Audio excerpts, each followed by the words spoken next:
Hi everyone, I'm Dr. Kalpesh Patel. If you're a dentist in India and looking for an NDEB process and thinking where should you start from, so you're at the right place.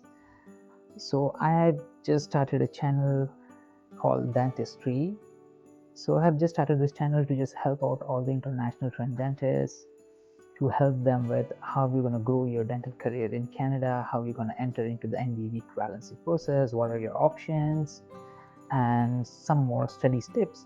As I'm into the process, so I have my personal experience, how I'm dealing with that overwhelming process, how I'm managing my finances, how I'm managing my part-time work, and also the tough immigration process. So I'm starting with NDEB roadmap, so where I'm going to split all the NDEB equivalency process and in the university pathway step by step.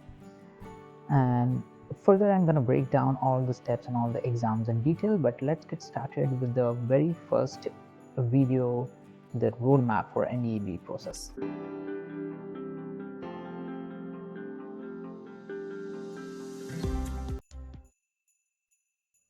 So let's get started.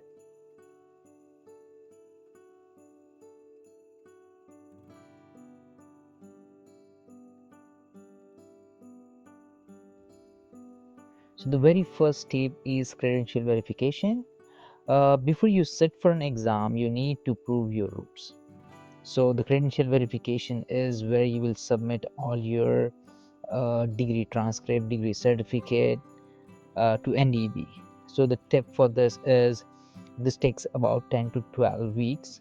So start this while you are still in your country before coming into Canada. Step 2, the AFK, Assessment of Fundamental Knowledge.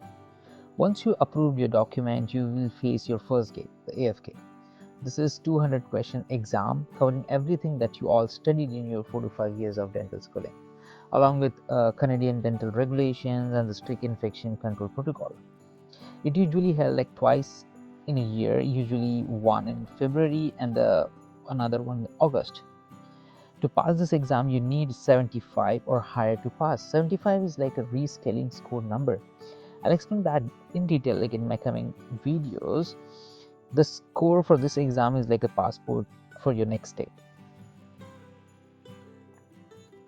Step 3, ADAT. So now here's where many international trained dentists get confused. Should you take ADAT? So I'm just going to break down for you guys. So what is it? So the ADAT is like an advanced dental admission test, is like a standardized exam used by many Canadian universities for their advanced standing programs. So if you ask me why should I take this, so while AFK is for licensing, the ADAT is for admission for your universities. If your goal is to enter in a university like for a DDS program to get a Canadian degree, a strong ADAT score makes you stand out in a very competitive pool. So the good news is that the ADAT and AFK shares a lot of clinical science content, so can often prepare for both at the same time. But when it comes to ADAT preparation, you need to study details about the basic science subject like general anatomy, biochemistry and physiology, whereas for AFK, basic science subjects not studied in details. Step 4, it's like a fork in the road, equivalency versus university. So after AFK and ADAT, you have a big decision.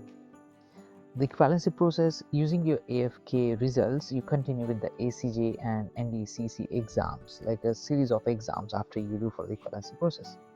And in another pathway, that's a university program. Using your ADAT score, you apply for 2 to 3 years advanced placements like a DDS program in any of the Canadian universities. There are selective Canadian university which offers that advanced placement programs. Step 5, the ACJ, Assessment of Clinical Judgment. If you stay on the equivalency path, your next step is the ACJ exam. This exam tests your ability to diagnose and plan treatment using radiographs and clinical cases. So usually it helps 2 times in the year, one in May and in November. So precision here is a key. It's not just about what you know, but how you apply for it. So this exam is mostly based on your clinical judgments and radiographic interpretation and the diagnosis. So next, I'm just going to talk about a bridge course after ACJ. This is something that a lot of international dentists are not aware about. This is something that new Canadian dental system just added a couple of years ago. So once you clear a ACJ exam, you can enter into the bridge course. So it has a specific requirement that you have to fulfill those requirements, and you can go to the university training program. So it's just a 1-year training program, and once you're done with that, you'll be eligible to apply for the dental license in Canada. So step 6, the NDCC. It's a clinical competencies. The final hurdle is the NDCC. This is the practical exam in a simulation lab. Usually NDCC has the 2 components. So component 1 is the clinical skills, where you're going to perform the actual clinical procedures on the mannequin. And component 2 is a situational judgment. So it's basically 2 days exam, have 1 component each day. So the new guideline as per NDEB since as 2026, so you have to clear both the components within the 5 years of window. So the clock starts ticking once you begin. Step 7, the virtual OSCE and the licensure. So pass the NDCC exam and you're almost there. You'll take the virtual OSCE, apply your certificate, and then register with one of the provincial board like RCDS. So if you're moving to Ontario, then you're officially a dentist in Canada.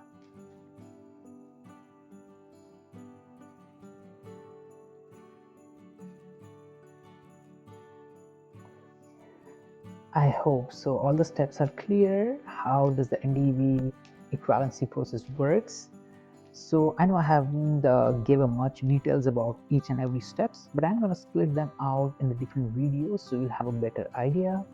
And what going to be the timeline? How much does it cost in total? So please subscribe my channel, and please have some comment regarding what exactly videos you wanted and some study tips. I'm gonna make sure that I'll make a detailed videos about everything. Thank you for watching.